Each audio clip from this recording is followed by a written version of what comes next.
Legenda timnas Spanyol dan Real Madrid, Sergio Ramos puji penampilan pemain timnas Indonesia, Justin Hubner.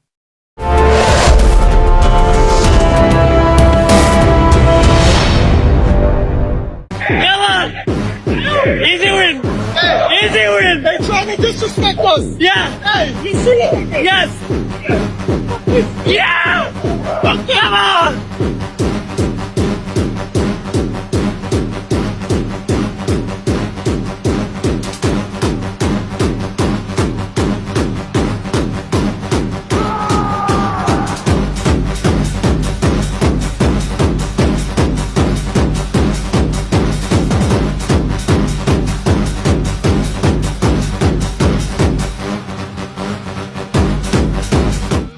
Usai timnas Indonesia kalahkan Bahrain, kini beberapa nama pemain timnas masih jadi sorotan publik. Seperti diketahui, timnas Garuda sukses kalahkan Bahrain di kualifikasi Piala Dunia 2026 dengan skor 1-0. Gol tersebut dicetak oleh Ula Romeni di menit ke-24. Kemenangan tersebut tentu tak lepas dari pertahanan timnas Indonesia. Keberhasilan Patrick Kluivert dalam memainkan 3 bek yang sudah sering bermain bersama yaitu Justin Hubner, Rizky Ridho, dan sang kapten Jai Itzes. Sebagai bek, Hubner melakukan tugasnya dengan baik karena melakukan 2 tackle yang sangat bersih. Pemain yang dijuluki preman kartu kuning itu berhasil melakukan tackle krusial saat menghadang pergerakan Hussein Abdul Karim di kotak penalti dengan bersih. Alhasil, Hubner tidak mendapatkan kartu kuning. Keberaniannya sekaligus keberhasilannya tidak mendapatkan kartu di laga ini sontak mendapatkan pujian dari Sergio Ramos. Diketahui sebelumnya, pemain nomor punggung 23 tersebut memang sangat akrab dengan kartu kuning lantaran gaya permainannya yang keras dan tanpa kompromi. Buen juego joven, quiero verte en un nivel superior, tulis Ramos di story Instagram pribadinya. Yang artinya, permainan yang bagus anak muda, saya ingin melihatmu di level yang lebih tinggi. Begini pengakuan gila pelatih Jepang soal timnas Indonesia usai gebuk Bahrain di kualifikasi Piala Dunia 2026. Timnas Indonesia lagi-lagi bikin dunia bola melongo. Usai dihajar telak 5-1 oleh Australia, skuad Garuda bangkit dengan ganas dan rebut kemenangan tipis 1-0 atas Bahrain di Stadion Utama Gelora Bung Karno GBK, 25 Maret 2025, dalam lanjutan kualifikasi Piala Dunia 2026 zona Asia. Kerennya, pelatih timnas Jepang, Hajime Moriyasu, sampai angkat topi dan lempar pujian gila buat pasukan Patrick Kluivert. Indonesia buktiin mereka punya nyali besar. Kemenangan ini bikin Asia takut, katanya, bikin fans Garuda makin bangga. Moriyasu, yang timnya udah lebih dulu hajar Bahrain 2-0 di Saitama, 20 Maret lalu, ngaku terkesan sama semangat juang timnas Indonesia. Mereka jatuh keras lawan Australia, tapi bangkit dan kasih perlawanan sadis ke Bahrain. Itu mental juara, ungkapnya dalam wawancara sama media Jepang. Gol tunggal Ula Romeni di menit 24, berkat umpan ciamik Marcelino Ferdinand, jadi penutup manis buat laga yang bikin jantungan. Bahrain ngotot balas di babak kedua, tapi benteng Rizky Ridho dan Jai Itzes plus aksi heroik Martin Paes bikin skor 1-0 bertahan. Netizen di X langsung heboh, Moriyasu aja takjub, timnas Indo emang kuda hitam. Yang lain bilang, ini bukti Garuda nggak cuma ngandalin diaspora, nyali lokal juga gila. Kemenangan ini jadi angin segar setelah kekalahan dari Australia, dan Moriyasu nambahin, Indonesia punya potensi besar di grup C. Mereka tim yang harus diwaspadai. Kata-katanya seolah siwar halus buat lawan berikutnya, Cina, 10 Juni nanti. Laga ini nggak cuma soal 3 poin, tapi juga bukti timnas Indonesia lagi naik kelas. Erick Thohir, yang turun ke lapangan usai laga, bilang, ini langkah awal, kita harus konsisten. Dengan pujian dari Moriyasu, dunia mulai melirik, Garuda siap gebrak Asia dan kejar mimpi Piala Dunia 2026.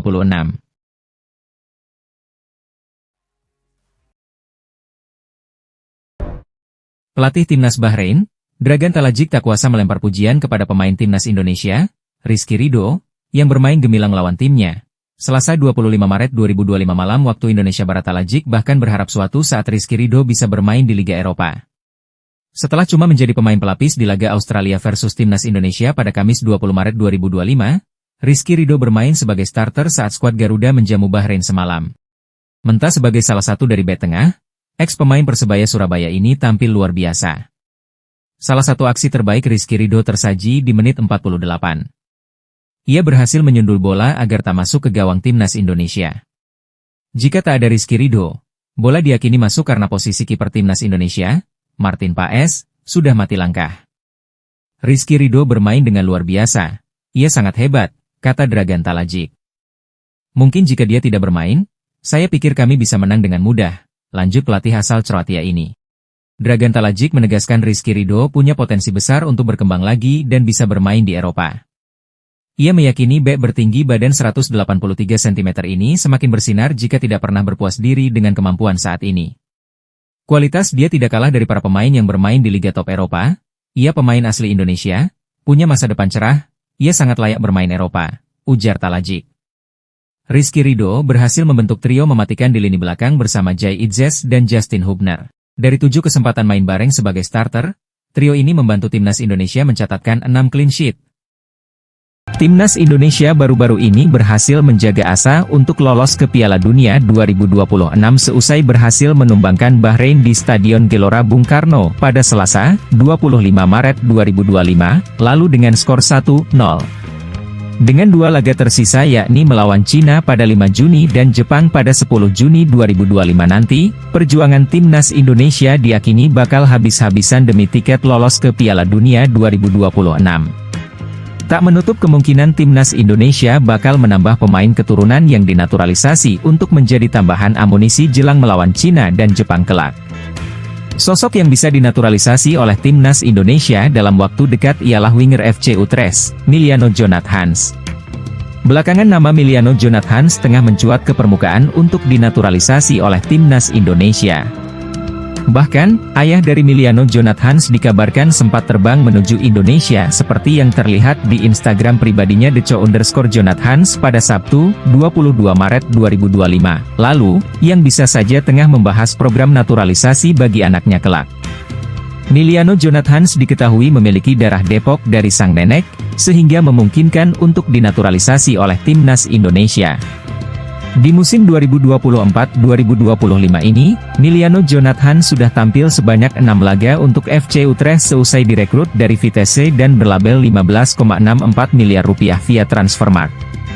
Saat masih di Vitesse, Miliano Jonathans sempat mencetak 11 gol dan 4 assist dari 16 kali penampilan. Sebelumnya, Miliano Jonathans pernah diproyeksikan untuk timnas U17 Indonesia. Pada saat Piala Dunia U17, ketika itu, mereka menginginkan saya untuk itu. Saya saat itu berada di Belanda U18, jadi saya belum mau membuat keputusan, tutur Miliano Jonathans dikutip dari Voetbal Primeur. Jaraknya cukup jauh untuk ditempuh, tetapi tak lama kemudian mereka, PSSI, mengetuk lagi. Saya mengalami tren peningkatan kecepatan, tetapi saya belum akan menentukan pilihan, tandasnya.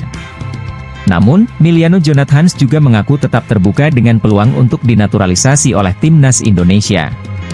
Pintu saya terbuka, untuk bela timnas Indonesia, kata Miliano Jonathans saat dari dikutip ESPN dalam kesempatan yang berbeda. Saya belum menutup segala kemungkinan apapun, lanjutnya. Menarik untuk dinantikan apakah Miliano Jonathans akan masuk program naturalisasi timnas Indonesia, atau akan ada nama lain yang disiapkan sebagai kejutan kelak. Timnas Indonesia dipastikan kehilangan beberapa pemainnya saat melawan Cina pada matchday 9 kualifikasi Piala Dunia 2026 zona Asia. Setidaknya ada 2 pemain timnas Indonesia yang akan absen saat melawan Cina di Stadion Utama Gelora Bung Karno, SUGBK, Jakarta, 5 Juni 2025. Kedua pemain itu adalah Martin Paes dan Marcelino Ferdinand. Menjadi kerugian bagi timnas Indonesia, mengingat keduanya merupakan pemain inti skuad Garuda. Martin Paes dan Marcelino Ferdinand tidak bisa bermain saat lawan Cina karena menjalani hukuman akumulasi kartu. Marcelino Ferdinand mendapatkan kartu kuning pada menit ke-34 usai menekel salah satu pemain Bahrain. Tentu, absennya Marcelino sedikit merugikan skuad timnas Indonesia. Pasalnya, Marcelino Ferdinand jadi aktor protagonis dalam 2 kemenangan timnas Indonesia di Stadion Utama Gelora Bung Karno. Pada laga lawan Bahrain, Marcelino mengirim assist untuk gol kemenangan yang dicetak oleh Ula Romeni. Sementara saat jumpa Arab Saudi, ex-pemain Persebaya Surabaya memborong gol kemenangan timnas Indonesia. Sementara itu, Martin Paes juga mendapatkan kartu kuning saat lawan Bahrain. Kartu kuning tersebut didapatkan pada menit ke-72. Saat itu, wasit Gulmurodi Sadulo dari Tajikistan menganggap penjaga gawang FC Dallas tersebut mengulur-ulur waktu. Kartu kuning pertamanya didapatkan saat timnas Indonesia bertandang ke markas Arab Saudi pada September 2024 lalu. Kartu kuningnya sempat membuat timnas Indonesia hampir kalah akibat hukuman tembakan penalti. Beruntung, Paes tampil sebagai pahlawan usai mementahkan tembakan Salem Al-Dausari. Tentu, momen tersebut jadi waktu spesial bagi Emil Audero untuk bersinar. Penjaga gawang Palermo punya kans paling besar untuk mewujudkan debutnya saat jumpa Cina. Duel lawan Cina bakal digelar pada 5 Juni 2025 di Stadion Utama Gelora Bung Karno, Jakarta. Usai bawa timnas Indonesia kalahkan Bahrain, Patrick Kluivert sudah bergerak untuk menambah amunisi pemain naturalisasi. Ada beberapa pemain yang mulai digoda Kluivert untuk bersedia memperkuat tim Garuda. Sejak ditunjuk menjadi pelatih timnas Indonesia, Patrick Kluivert memang sudah berbicara dengan beberapa pemain diaspora. Dia membocorkan jika satu nama pemain keturunan yang kini tengah digoda ialah Pascal Struijk. Patrick menegaskan, dirinya sedang berusaha meyakinkan bek yang kini berkarier di Liga Championship bersama Leeds ini itu untuk bersedia menerima tawaran menjadi WNI. Dia berharap, Pascal Struijk secepatnya terbuka untuk perkuat timnas Indonesia. Apalagi, timnas Indonesia masih akan menjalani 2 laga krusial di bulan Juni mendatang. Saat ini, tim Merah Putih berada di urutan keempat grup C dengan nilai 9, tertinggal 3 angka dari Australia di peringkat kedua. Secara pribadi saya sudah berbicara dengan beberapa pemain untuk dinaturalisasi. Saya sibuk berdiskusi dengan pemain naturalisasi, kata Patrick Kluivert usai laga kontra Bahrain. Mungkin saya bisa membocorkan salah satu nama tersebut adalah Pascal Struijk. Saya sudah berbicara dengannya dan berusaha meyakinkannya untuk dinaturalisasi secepatnya, terang pelatih timnas Indonesia asal Belanda tersebut. Dulu ada Jairo, namun yang saya dengar ada kendala, jadi kemungkinan prioritas kita saat ini Pascal Struijk, lanjutnya. Salah satu aspek yang menarik dari pernyataan Kluivert ini ialah, perspektifnya mengenai kategori pemain lokal dan pemain keturunan timnas Indonesia yang selama ini terus dikotak-kotakan. Menurut pelatih berusia 48 tahun itu, tak ada bedanya antara pemain lokal dan diaspora. Bagi Patrick Kluivert, keduanya sama-sama penting untuk membangun skuad Garuda yang tangguh. Kami semua memiliki tujuan yang sama, baik itu pemain lokal dan pemain diaspora.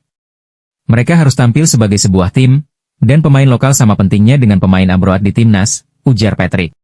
Keduanya adalah jantungnya timnas Indonesia, karena bukan tentang naturalisasi. Mereka datang untuk timnas Indonesia, semuanya penting jika mendapatkan panggilan membela timnas Indonesia, ia menambahkan.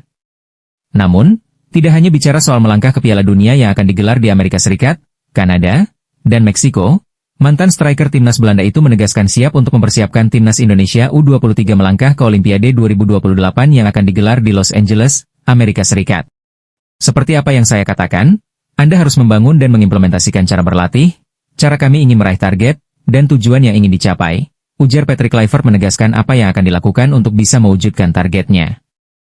Setelah timnas Bahrain gagal lolos ke Piala Dunia karena dikalahkan timnas Indonesia di putaran 3 kualifikasi Piala Dunia tahun 2026. Suporter timnas Bahrain sampai buat aksi kericuhan dan demo besar-besaran di depan kantor Federasi Sepak Bola Bahrain. Bahkan salah satu suporter timnas Bahrain sampai mengatakan segera pecat pelatih timnas Bahrain yaitu Dragan Talagik dan Presiden Federasi Bahrain harus mengundurkan diri. Begini aksi demo besar-besaran suporter Bahrain di depan kantor Federasi Sepak Bola Bahrain. Begini penjelasan lengkapnya. Kekalahan mengejutkan timnas Bahrain atas timnas Indonesia dengan skor 0-1 dalam putaran ketiga kualifikasi Piala Dunia 2026 zona Asia. Kekalahan ini bukan hanya memupuskan harapan Bahrain untuk melaju ke Piala Dunia tahun 2026, tetapi juga memicu aksi protes besar-besaran dari para suporter yang merasa kecewa dan frustrasi dengan hasil buruk tersebut. Ribuan suporter Bahrain turun ke jalan dan melakukan demo di depan kantor Federasi Sepak Bola Bahrain, BFA, di Manama. Mereka meneriakkan yel-yel kekecewaan, mengibarkan spanduk bertuliskan pelatih Bahrain yaitu Talagik harus dipecat, dan federasi harus bertanggung jawab, sebagai bentuk protes terhadap kegagalan tim kesayangan mereka.